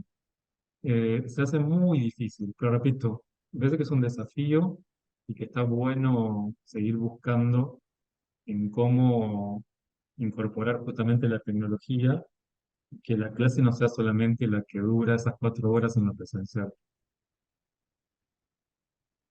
Exacto, es lo que siempre decimos del tiempo cronológico, que no necesariamente lo tenemos que estipular en lo que se supone que tiene que ser, pero también estamos ya abriendo un debate sobre nosotras que hablábamos de escuela secundaria, cómo debería ser la escuela secundaria, y eso es mucho más profundo y complejo, pero sí, todo esto que deviene de la pospandemia, cómo reinsertarlo, cómo nosotras siempre nos preguntamos cómo escuchar a los docentes, cómo, como decía María Laura, cómo hacer que se produzca y no solo se consuma por parte de los estudiantes. Y eso tiene mucho que ver con la escucha hacia lo que cada docente que devino en esa clase, que entre hibridez o virtualidad o como le queramos llamar, tiene a su cargo. Entonces, en la escucha particular del equipo del área docente o de cada docente en particular, que aparte, si hablamos de escuela secundaria, sabemos que cada docente es un mundo en este caso, bueno, cómo intervenir, siempre hablando desde la tecnología educativa, nosotros siempre llamamos a nuestra intervención como un puente, digamos, entre el estudiante y el docente. Si bien nos dedicamos a los docentes, pensamos cómo poder rearmar y repensar una nueva modalidad, sin ir al extremo de, como decimos siempre, dar vuelta a la escuela, porque es bastante complejo, pero sí, esto que hablamos de los tiempos es parte de las situaciones que nos traemos siempre a la mente para reflexionar e investigar de alguna manera. Em, no quiero interrumpir, pero tenemos a Nadia, puede ser, que estaba tratando de conectarse, tenía algunos inconvenientes técnicos. Sí, acá Nadia, estoy. perfecto, Nadia. Bueno, bienvenida entonces a Interfaces. Por si no sabías o es tu primera vez, tenemos 10 minutos para escucharte. Igual venimos muy bien con el tiempo, venimos relajados todos, escuchándonos, ya haciéndonos preguntas. Así que si tenés algún material, no sé si trajiste algo para mostrarnos o Sí, simplemente, sí, sí, sí. perfecto, querés Acá probar las en, tengo. en pantalla. Bien. Aquí te cuento que Denme ya, mientras vos un vas. segundo y bueno, sí. Dale, tranquila, te cuento mientras que ya expusimos quienes estábamos previstos para hablar de nuestros trabajos, y solamente quedaron 2 ponencias de una persona que evidentemente tuvo inconvenientes técnicos, muchos más que los tuyos porque no llegó, o por lo menos si llega a último momento, bueno, es bienvenida, así que la vamos a recibir. Karina Cerro. Sí, Sí, sí, está en viaje, sí, sí. está en Claro. viaje, bueno, Sí, sí, entonces sí, totalmente. vamos a, si la conoces, nos haces ya nos traes la información, vamos a arrancar con vos y luego vamos a ver cómo estás. Acá vemos las caras. Bárbaro. Vamos a ver algunas preguntas y le damos lugar a ella para el final, si te parece, Adrián, como para ordenar un poco el encuentro. Bueno, te escuchamos, Nadia, entonces. Bien, bueno, antes que nada, buenas tardes. No es mi primer año en Interfaces, es un evento que al igual que Karina, que ya de paso la nombro de vuelta, esperamos mucho, ¿sí? Nos encanta encontrarnos con colegas y que cada vez haya más colegas de este mundo tecnológico, educativo, que cada día se vuelve un poquito más complicado de encontrar. Por lo general encontramos siempre el área técnica, del área pedagógica, pero en el medio están pasando cosas y bueno, de a poquito va generando. Bien, bueno, avísenme si pueden ver mi presentación. Ahí está. A ver, está más linda. Perfecto. Bien, perfecto. Bueno, mi presentación, como se habrán dado cuenta, se llama Showmaker y no estoy siendo singular ni egoísta, sino estoy basándome en la película Yo Robot, ¿sí? Que seguramente alguno de ustedes, por no decir todos, la vio, y si no la vieron, no sé qué están haciendo acá, es una vergüenza, es un papelón mundial. Pero bueno, voy a hacer de cuenta que no desconozco a las personas que no la vieron. Bueno, otra de las películas que seguramente todos habrán visto es Toy Story 4, una de mis películas favoritas, y tiene mucho que ver con esta conexión que hago. Ya se van a cumplir casi 10 años que estoy en las aulas, no quiero decir mi edad, me da vergüenza por momentos, pero soy más joven de lo que aparento. Y está sucediendo algo muy lindo con la llegada de robótica, con la llegada de programación, con las nuevas tecnologías, que de a poquito, lo que decía mi colega anterior, se empezó a notar un poquito esa ausencia de conocimientos, pero también difiero en algo que escuché muy, muy superficialmente. Tengo que ser realista, que se notó de alguna manera el espectro, por así decirlo, autodidacta de muchos de nuestros estudiantes, y ni hablar de docentes. En la película Toy Story 4 podemos notar como la protagonista, para el que no la vio, los juguetes se pierden, después vuelven con su dueño, en el medio pasan millones de cosas emotivas, todo muy lindo, muy, muy producto de Disney y demás. Pero bueno, la cuestión es que la niña tiene un momento a solas, triste porque no logra hacerse amigos, no sabe bien dónde está parada y termina creando un juguete con sus medios. Este juguete cobra vida, se vuelve igual que cualquier juguete comprado de los que ella tiene, y el resto de los juguetes le trata de explicar que, bueno, su misión ahora en el mundo es hacer feliz a su niña y, bueno, que vaya por la vida y demás. Este juguete tiene grandes problemas de personalidad porque no tiene idea qué es, considera que es una cuchara, que es un tenedor, pero lo que menos imagina es que es un juguete. Acá voy a hacer una mención muy grande, porque es lo mismo que pasa con nuestros estudiantes, y no estoy comparando a nuestros estudiantes con una cuchara ni con un tenedor, sino lo estoy comparando, ¿sí?, como un producto humano, ¿sí?, que no sabe para lo cual fue creado. Y en el no saber para lo cual fue creado, está siendo manipulado, ¿sí?, intencional o no tan intencionalmente, por todos los medios de comunicación y digitales, ¿sí?, y toda la información que de alguna manera lo atraviesa. De golpe nos encontramos con alumnos que antes querían ser bateristas y al otro día querían ser abogados, y ahora nos encontramos con alumnos que quieren ser freelancer o cualquier otro tipo de profesión desconocida para muchos docentes y adultos, ¿sí?, en general. Lo que hace que tratemos de volver a que seas el médico o el abogado que tenés que ser. Hace mucho tiempo atrás, para ser más exacta, en 1992, en el año que yo nací, había una serie muy buena que a mí me encantaba, me fascinaba, que era El Mundo de Big Man. Calculo que todos lo vieron, vergüenza si no lo vieron, obviamente. Básicamente trataba de un trío muy dinámico, en el que había un genio que todo el tiempo estaba haciendo experimentos. Había una rata que básicamente era hacía meter las narices y hacer lío para que venga el científico y explique la realidad de lo que estaba sucediendo. Y una chica que básicamente el protagonismo que tenía era no saber nada, ¿sí?, y que de golpe le tuvieran que explicar. En este programa, la particularidad es que hacían todo de una manera muy, muy, muy, muy sencilla, ¿sí?, para que cualquiera lo pueda entender de cualquier manera, no importa si era un abuelo, un niño o un adolescente. La creación de esta producción no fue porque alguien se levantó un día y dijo, che, hagámoslo, sino fue porque 2 años antes, en 1990, se hizo un acta donde en distintos países se tenía que empezar a fomentar esto de la cultura científica, en especial en Estados Unidos, ¿sí? Lo que terminó sucediendo es que cuando nació este programa, se miró mucho, gustó mucho, lo compró la BBC, hubo todo un lindo momento, escaló de alguna manera, se conoció muchísimo en Latinoamérica, me atrevo a decir que tuvo mucho más impacto en Latinoamérica que en Norteamérica, y lo que terminó pasando es que lo cortaron. De la noche a la mañana lo cortaron. No sabemos si es por presupuesto, no sabemos por qué fue, pero lo cortaron. Y muchos chicos como Nadia no pudieron seguir disfrutando de este programa. Había 94 capítulos por ahí aproximadamente, y siempre teníamos que ver los mismos capítulos una y otra vez. Lo particular de este hecho, por más que hoy en día tengamos en distintos entornos digitales, ¿no?, acceso a la información y a la posibilidad de crear, es que nos hacía inventores, ¿sí? Veíamos a una chica que no sabía prácticamente nada, veíamos a un loco por ahí con todos los pelos y veíamos a un niño rata, ¿sí?, que de alguna manera empezaban a poder hacer todo lo que uno quiere, y encima lo explicaban con cosas que todos teníamos en casa. Ahora bien, el tiempo pasó, muchos países siguieron con políticas educativas similares, hoy en día tenemos varios programas, ¿sí?, tanto en la TV pública como en los canales de cable y como también en distintas plataformas, pero no es el mismo peso que tiene que antes.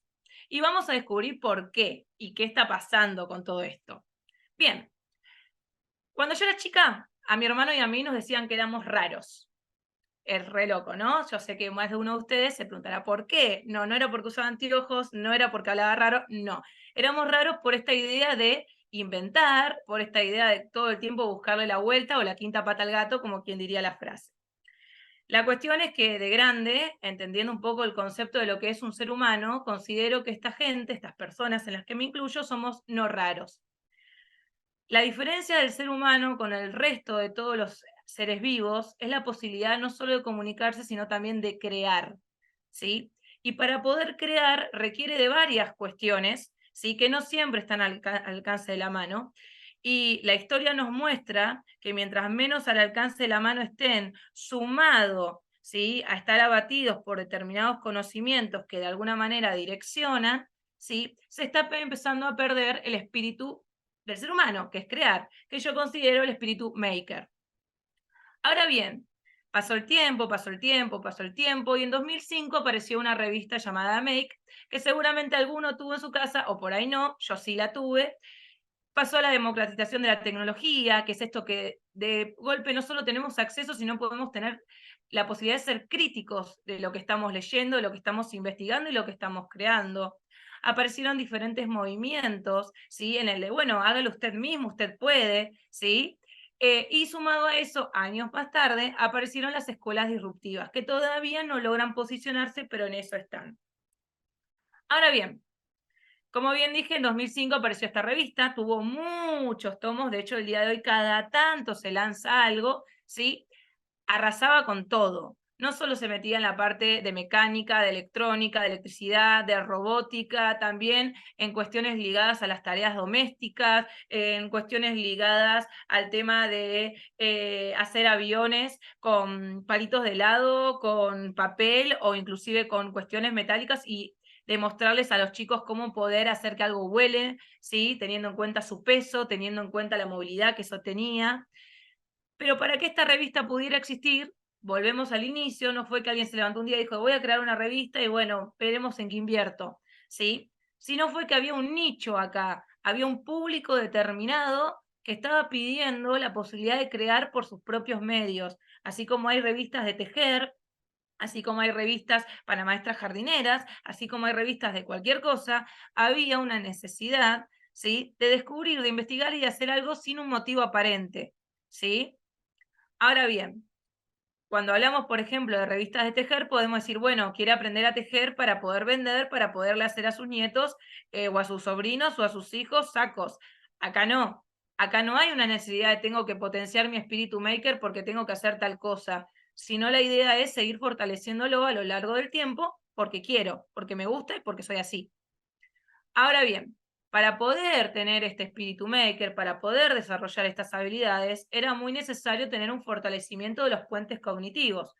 Si hay alguna persona que no sabe lo que son los puentes cognitivos, es la posibilidad de conectar entre sí distintos conocimientos que nos enseñan a lo largo, ¿sí?, de toda nuestra educación, a lo largo de toda nuestra vida, no solo la escuela, sino la crianza, de poder asimilar y empezar a tener un pensamiento autocrítico y lógico, ¿sí?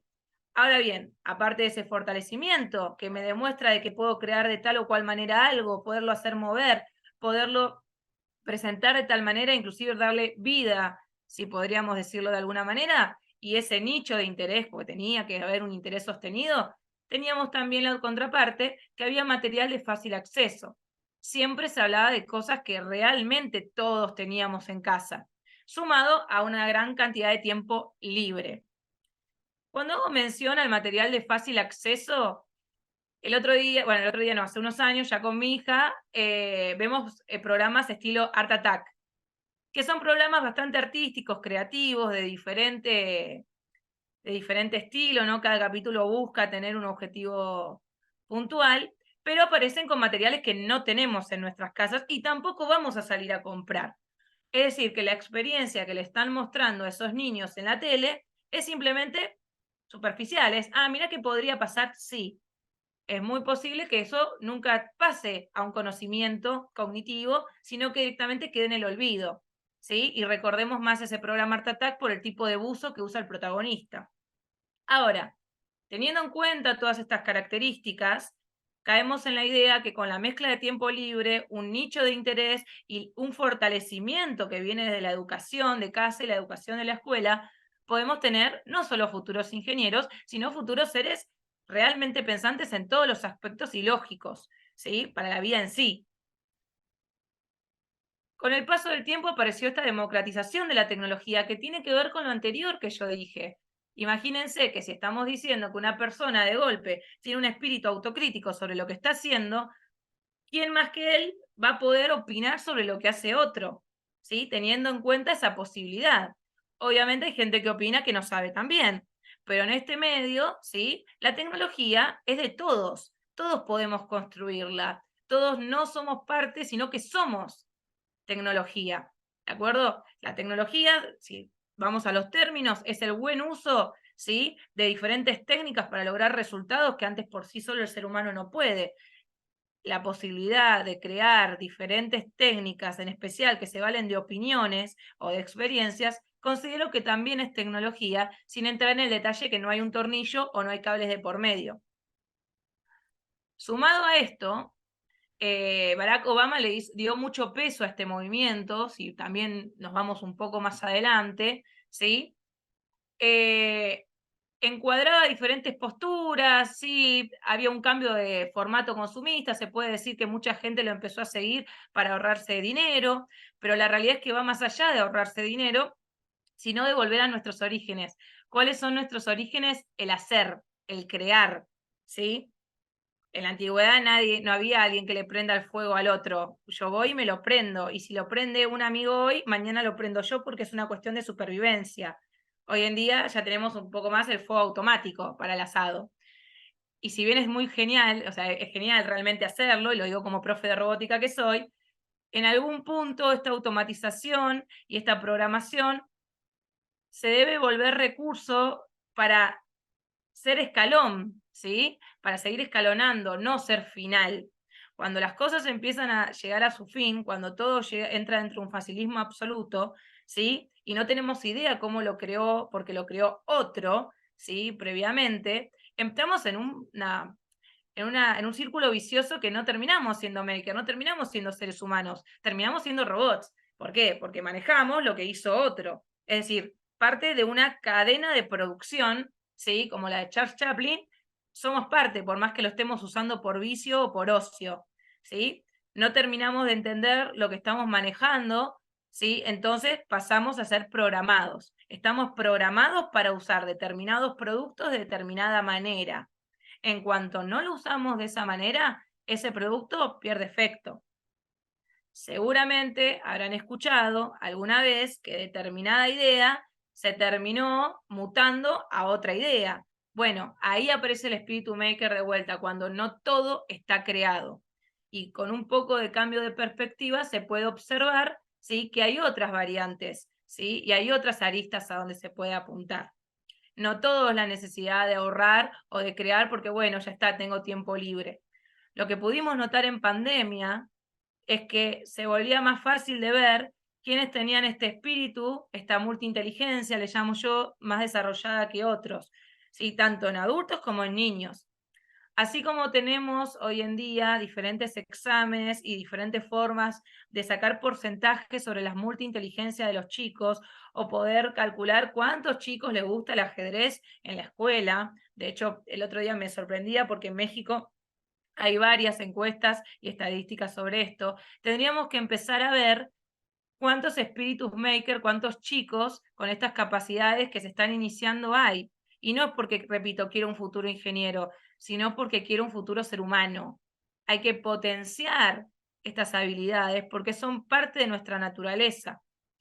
Ahora, teniendo en claro esto y viendo hacia dónde va la idea de crear o ser creados, entramos en las escuelas disruptivas.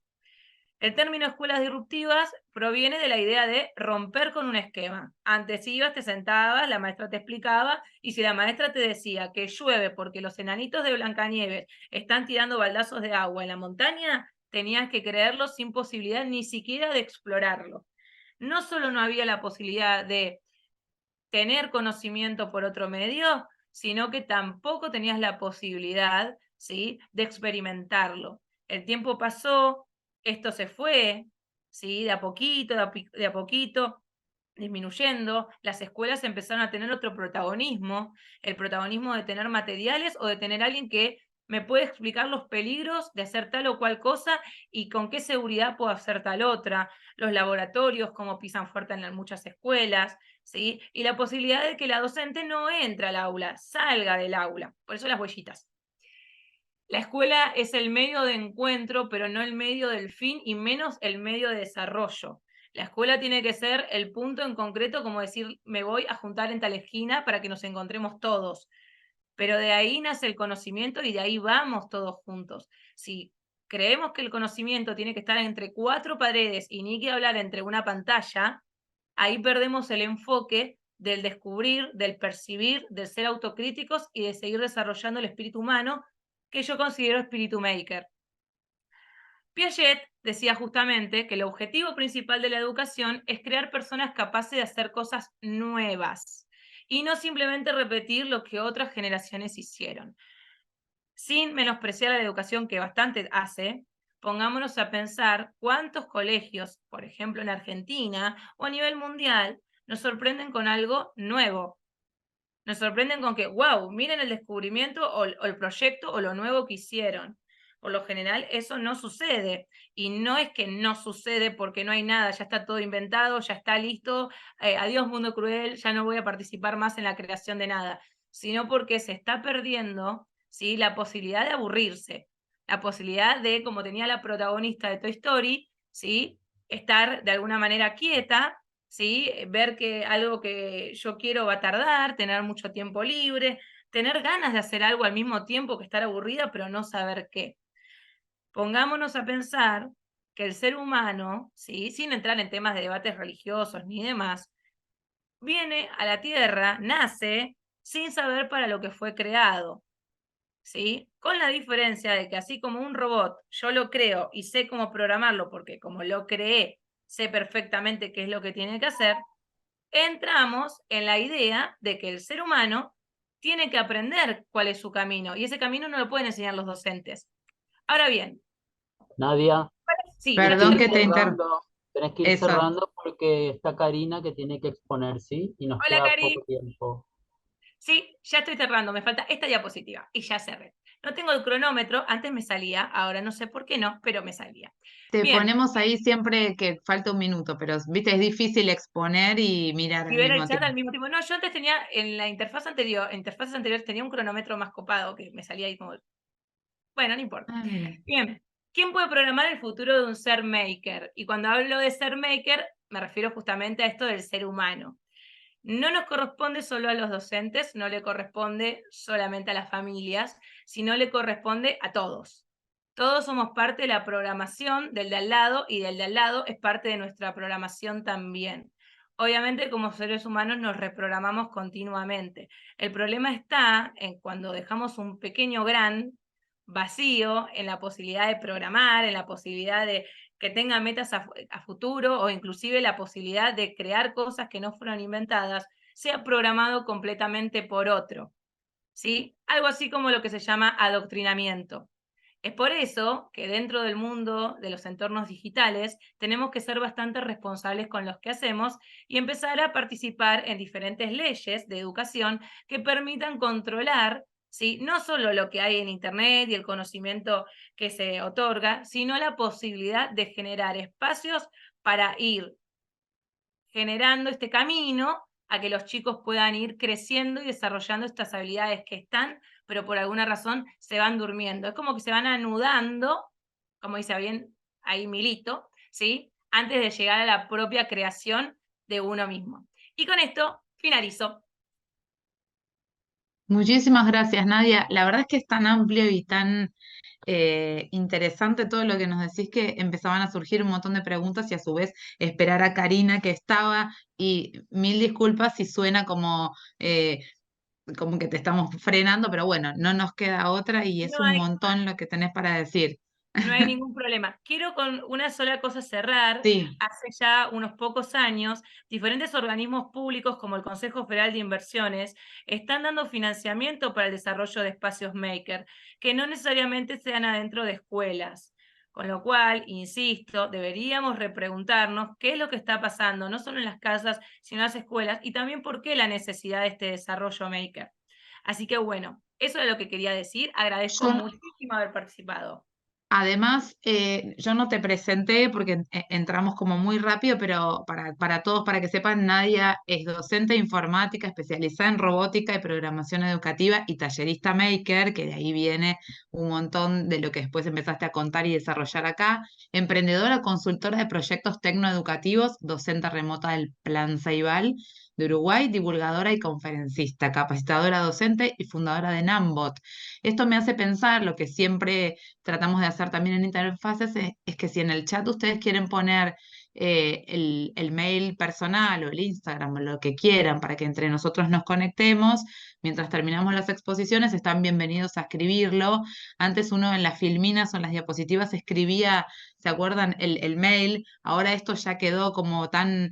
se expandió tanto el nombre, apellido, LinkedIn y redes que eso ya no lo tenemos, pero bueno, si alguno quiere poner el mail como para reconectarnos, esto es algo que a mí en particular me pasa siempre en Interfaces y es de donde más aprendo después de que termina la mesa.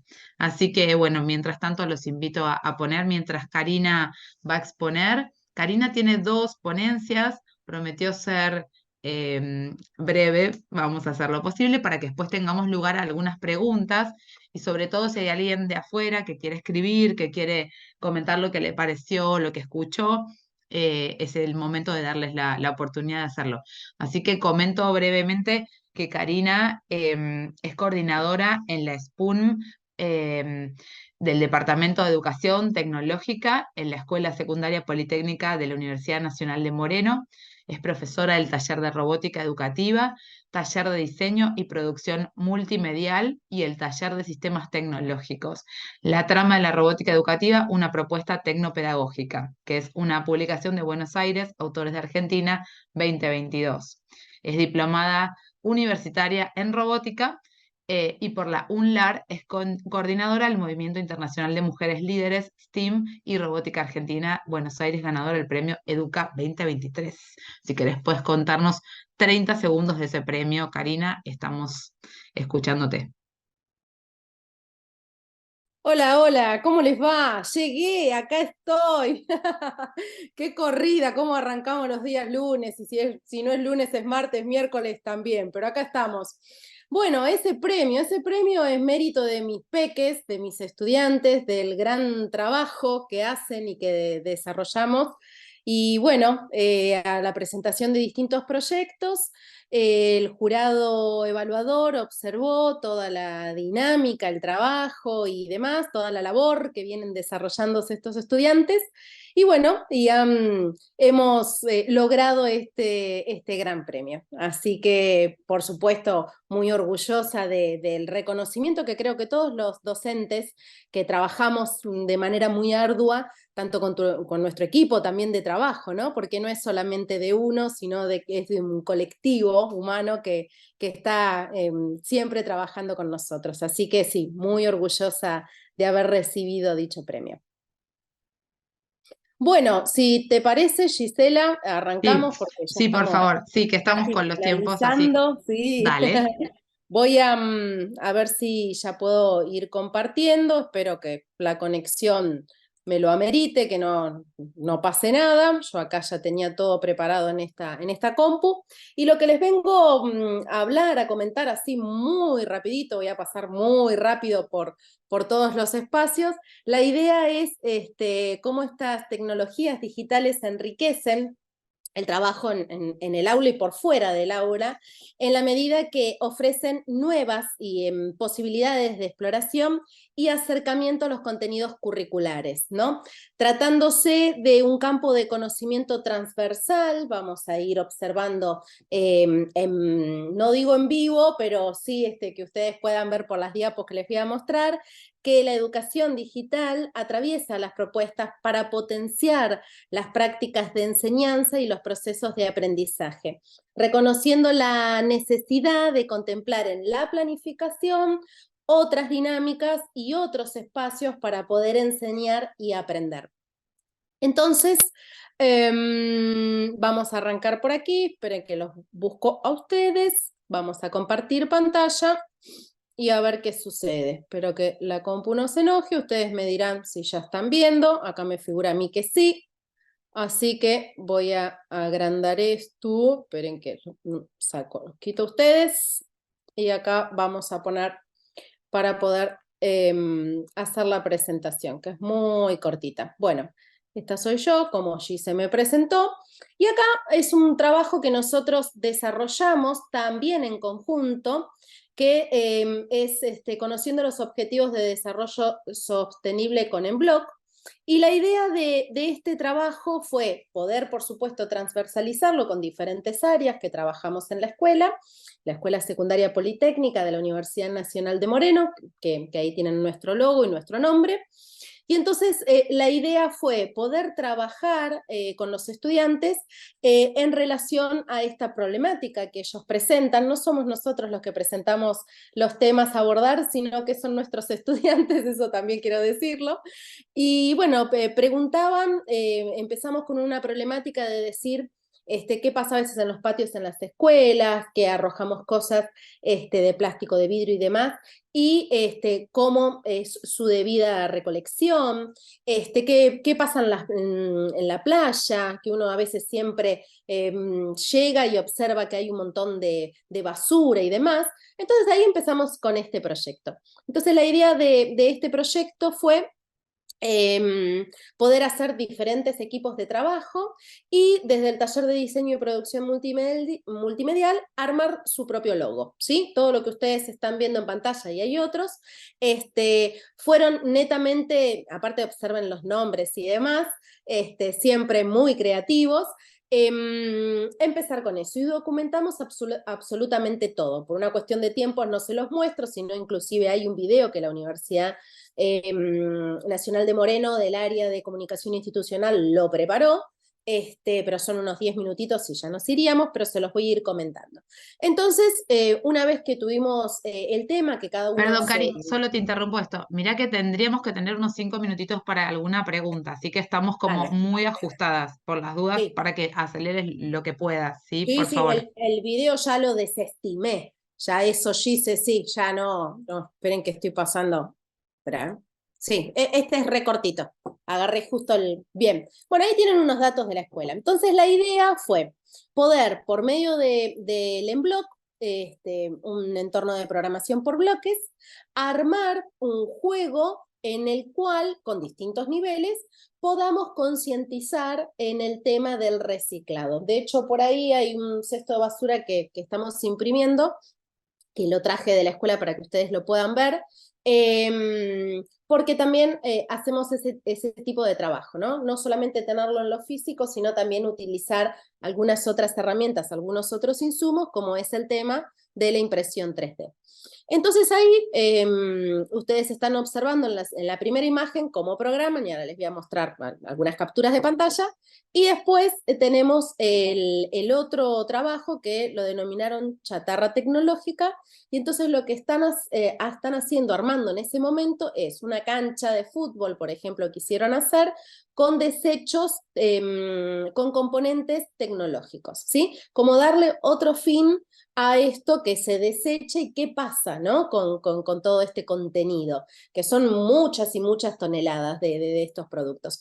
Así que, bueno, ahí empezamos a trabajar, usualmente usamos la placa Arduino Uno, después empezamos a hacer este tipo de prototipados, y después utilizamos las metodologías y estrategias STEAM y articulamos con diferentes áreas.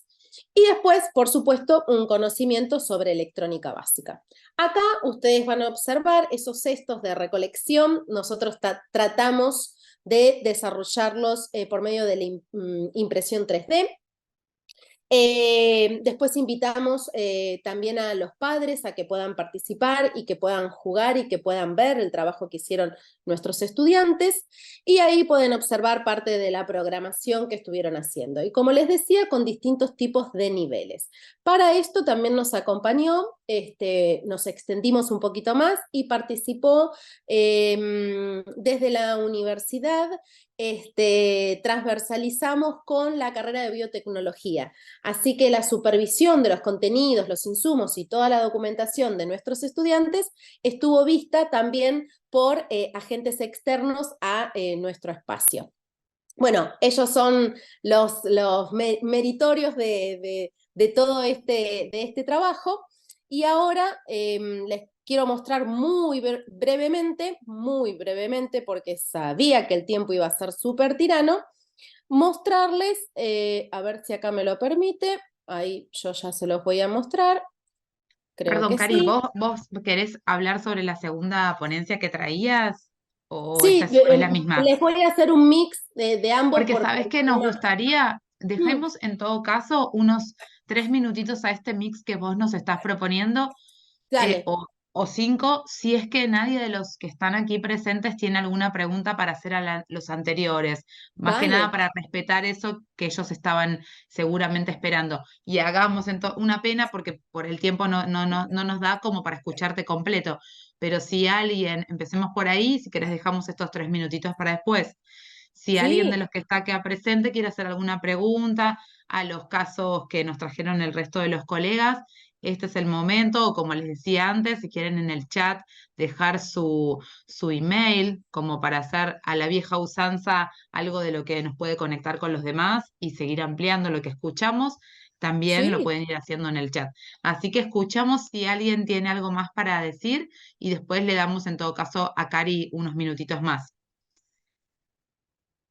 Ahí les estoy, mientras que si me quieren consultar algo, les voy mostrando el trabajo que hicimos, cómo enmarcamos el proyecto, los objetivos que presentamos.